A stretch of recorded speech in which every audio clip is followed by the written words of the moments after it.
Check messages.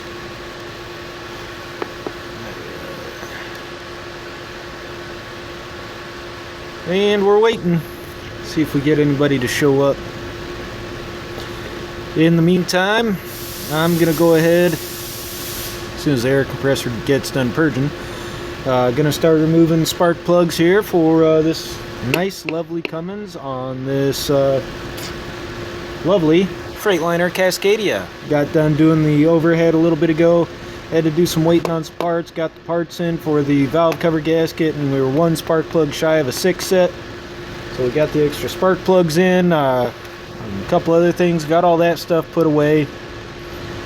And so got everything buttoned backed up here for the most part on the top, minus the rain cowl right here. Covers in front of the linkage. So we'll go ahead and we'll start doing this. See if anybody shows up. So right now my thumb looks rather huge and I got a frickin' boo-boo because I got some burns on my finger, but that's life. But alrighty. Unscrewing the spark plugs, you just break them free.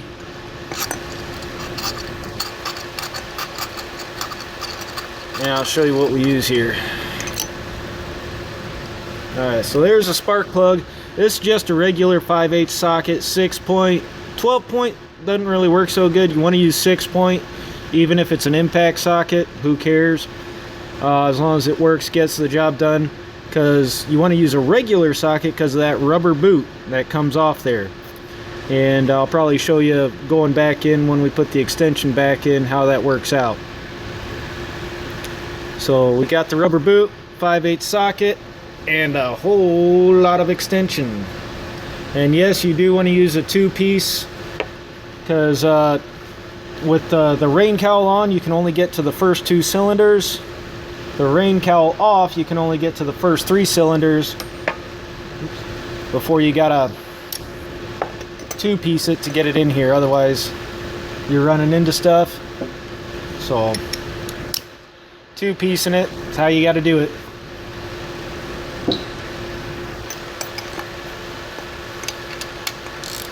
And we're still, nobody showed up yet. Huh. Man, come on, y'all need to put your beer down and frickin' watch the show, come on. Oh well. So, get them broke free for the most part. Spin them out by hand.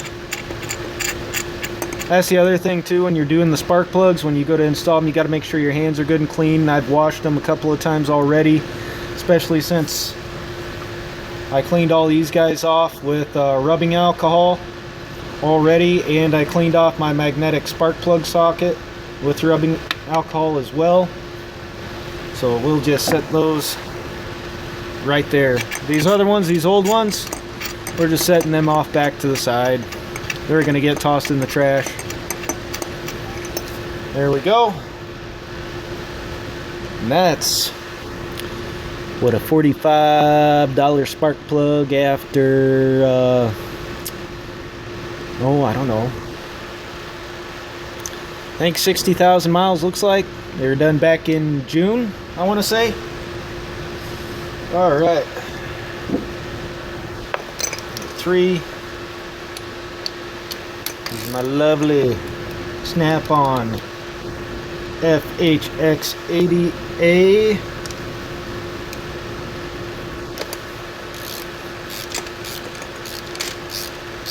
Huh. I just did a live stream a little bit ago. I had a couple people show up. This will take me a few minutes, so maybe somebody might pop in. Is either do a live stream of me actually doing something. Oh, yeah, there's a good example. Spark plug was taking a crap. See all that? Oh, there we go. Yeah, that's a good example right there. So, and then here's where we start two-piecing. One in, and yeah, these are the Wobble Pluses. I do have an affordable option I'd like to show some of you guys later down the road. I think I'm going to leave this video up, so if you'd like to see some of my other extension options, go ahead and leave that down below. I can do a nice little comparison video on the several different brands that I got and a few different types. And it looks like a semi-truck just showed up. So I might be getting a driver to come in and bug me here in a second. And it's lunch. I'm the only one here at the shop right now, so it's after lunch.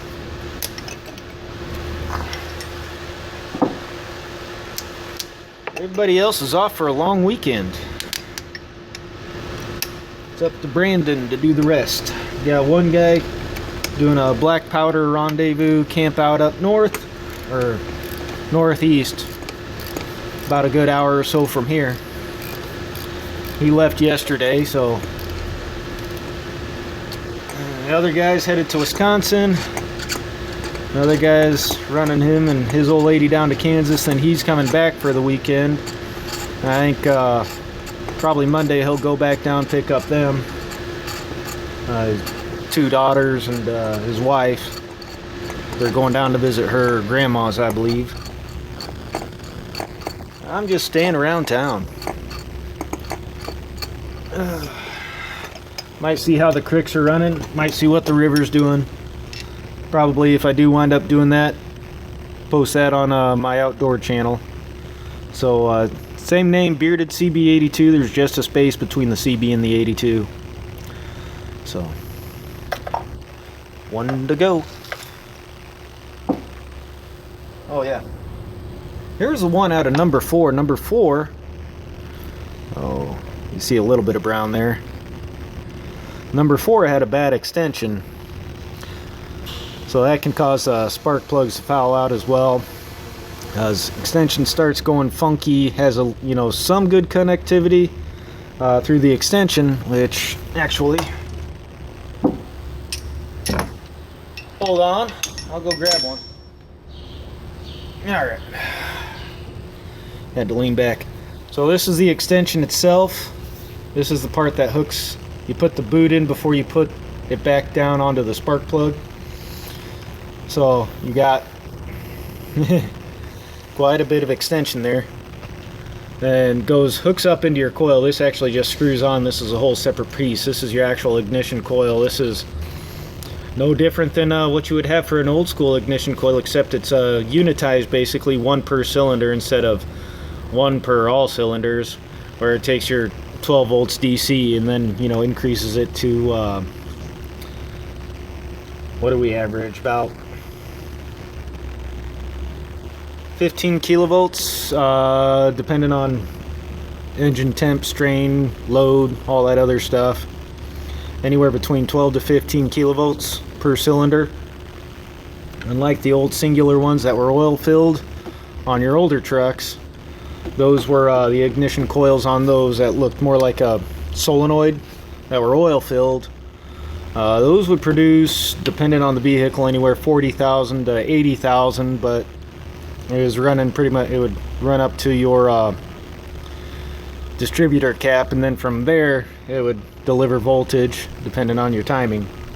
So there you go. So I checked this one. This one's within spec. This is cylinder number 1. We got them labeled. That back. Where the heck was I? 1, 2, 3, 4, 5. Number 6 yet. Way in the back. Sets back in there quite a ways.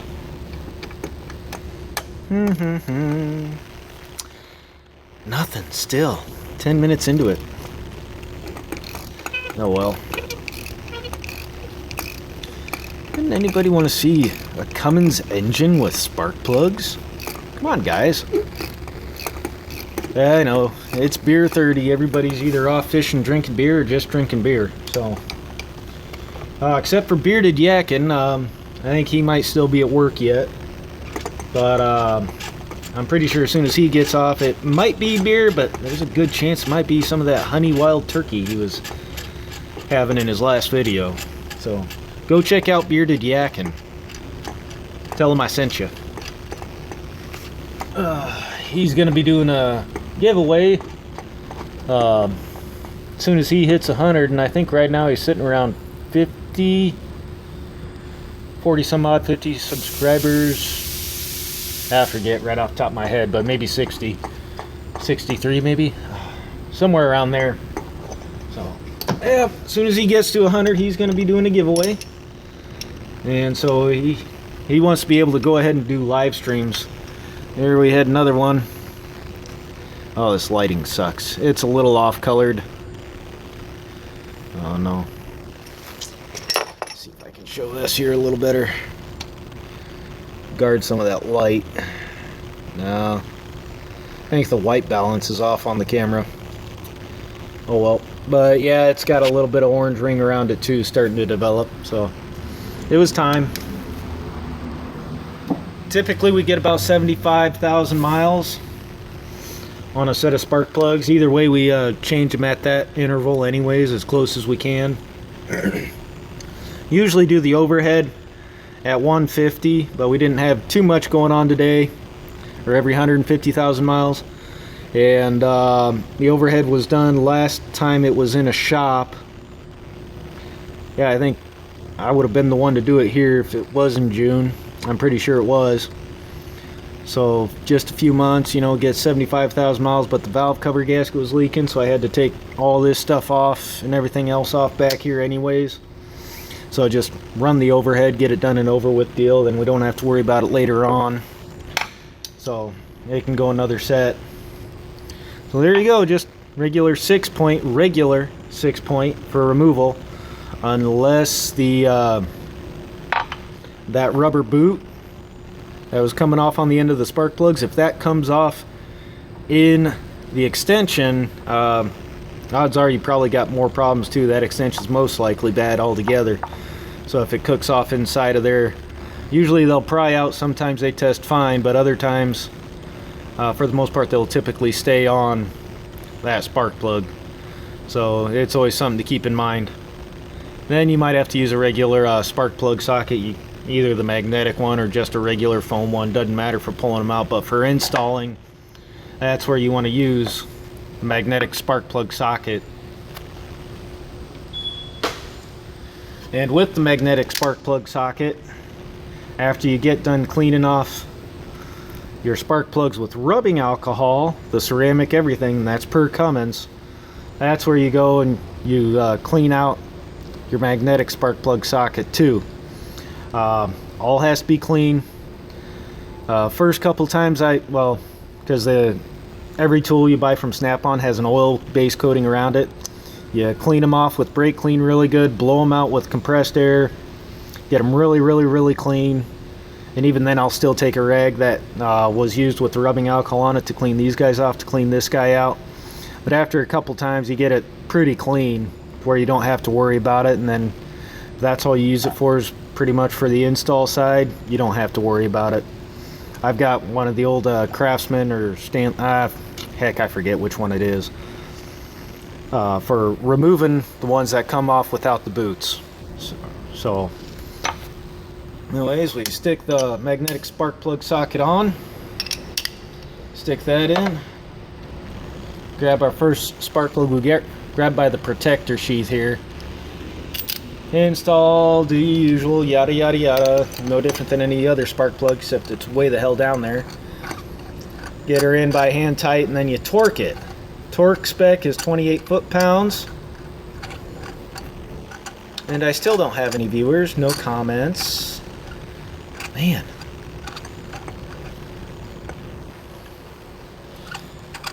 Mike, from Mike's Tool Shed, you're disappointing me, man. I know you're off today. Oh, good. Driver still hasn't come in to bother me. That's good.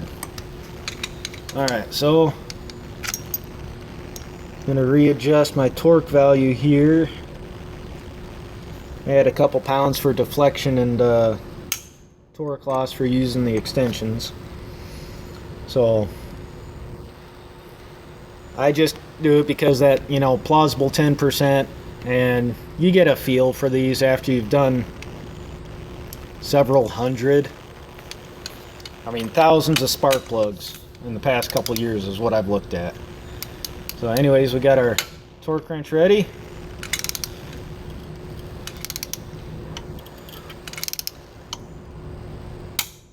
One, two. And I always triple check my torque because of the crush washer. Grab one here, that magnetic tray. Right here, that's an actual crush washer.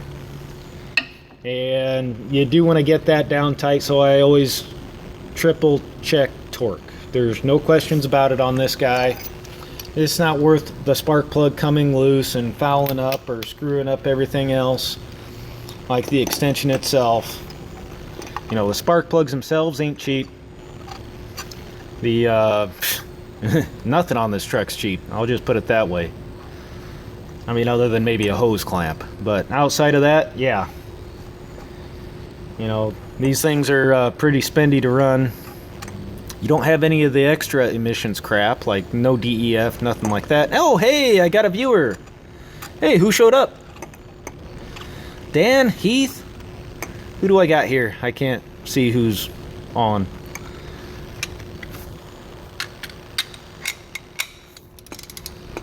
But, yep, always triple check torque.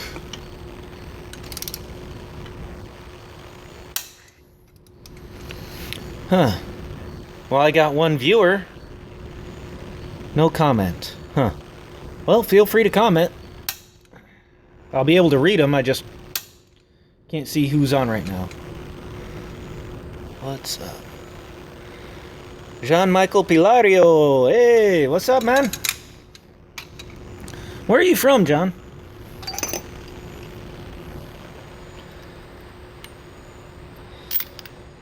USA,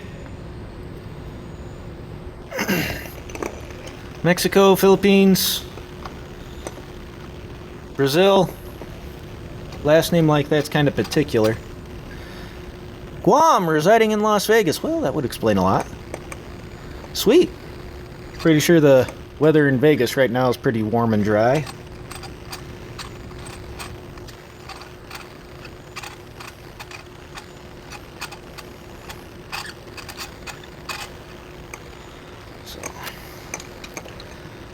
Nothing like doing spark plugs on a semi-truck. Makes it fun. All I know is warm weather. Yeah, well, you get, you know, tropics of Guam, and then you go to the desert of Las Vegas. Warm's kind of an understatement.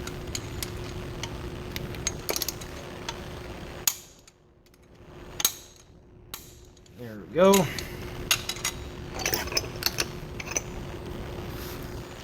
Alright. So any fun plans for the weekend? What there, Jen? John? Jen? However you say.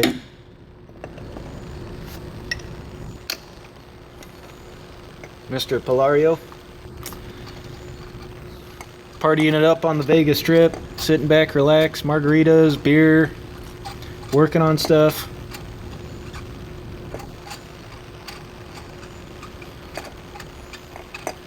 Keep my hands out of the way here.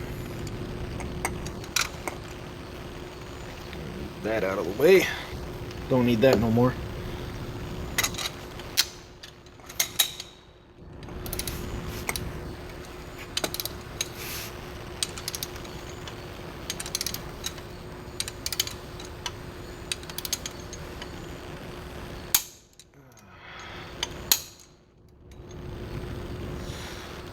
Probably just outdoor stuff. This trip is too stressful for me.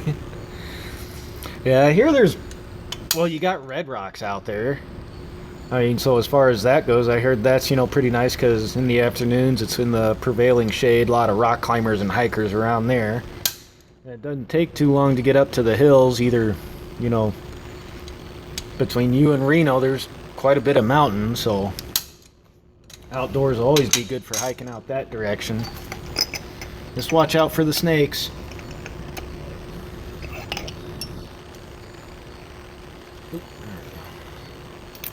Magnetic trays. They're a blessing, but sometimes they're a pain in the butt.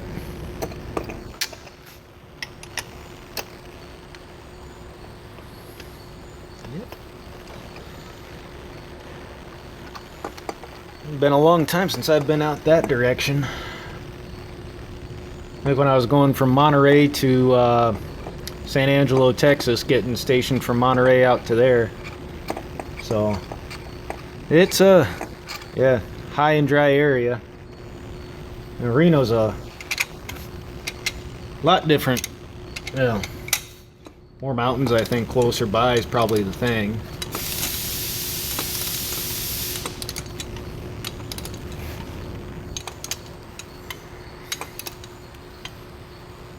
There's what was it? Guy I used to subscribe to on my outdoor channel. I might still be subscribed to him. He was from out there, Vegas area. He did a lot with the Geek Pro and comparisons between GoPros and stuff, and did a lot of mountain biking up that direction.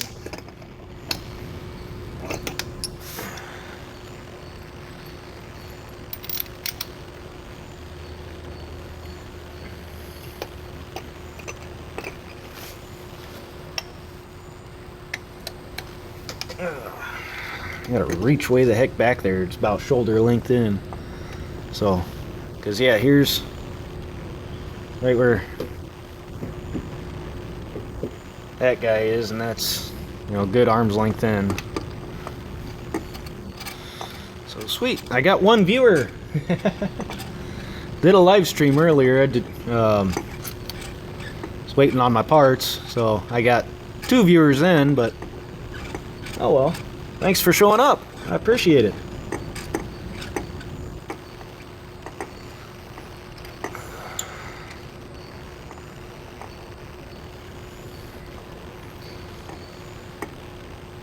So do you do wrenching for a living, or just enjoy the tool shows, me breaking stuff?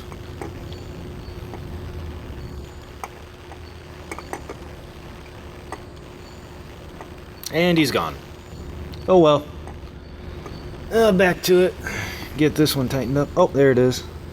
Slow day of work, dropping in. Sweet. Well, I appreciate it, man.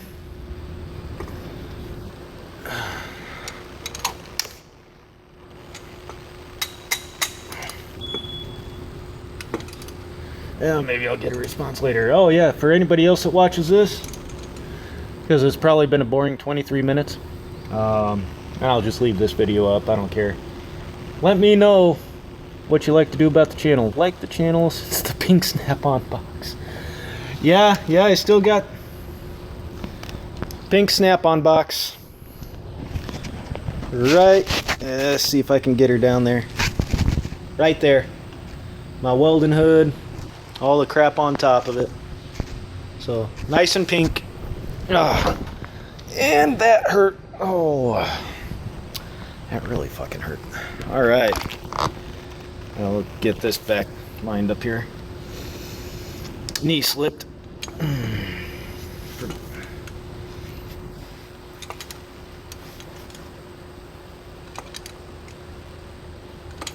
don't know if there's some lag or not. But boy, this one just doesn't even... There she goes. Alrighty.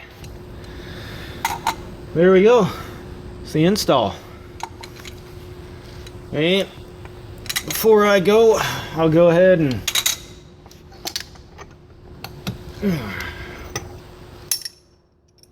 those guys right there.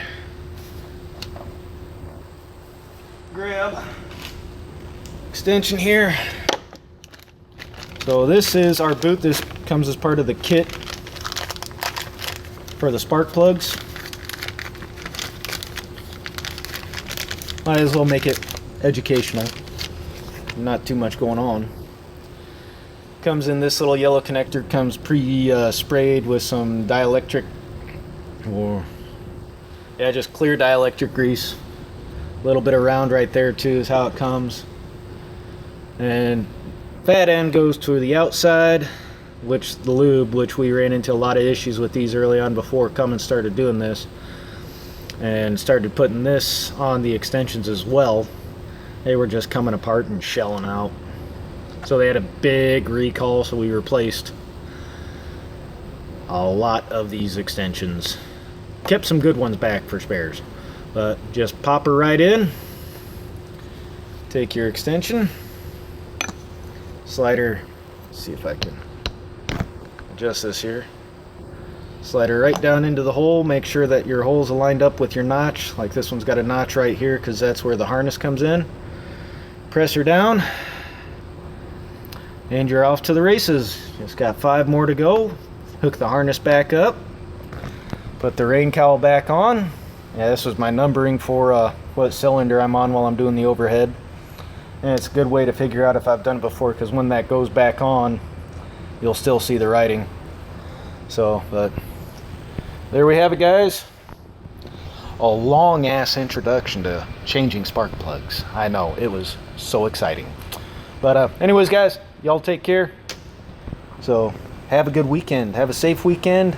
Feel free to like, share, subscribe, whatever, blah blah blah. And remember, shop safety is just like firearm safety. You screw something up, somebody could die, especially on something big like this. So y'all take care.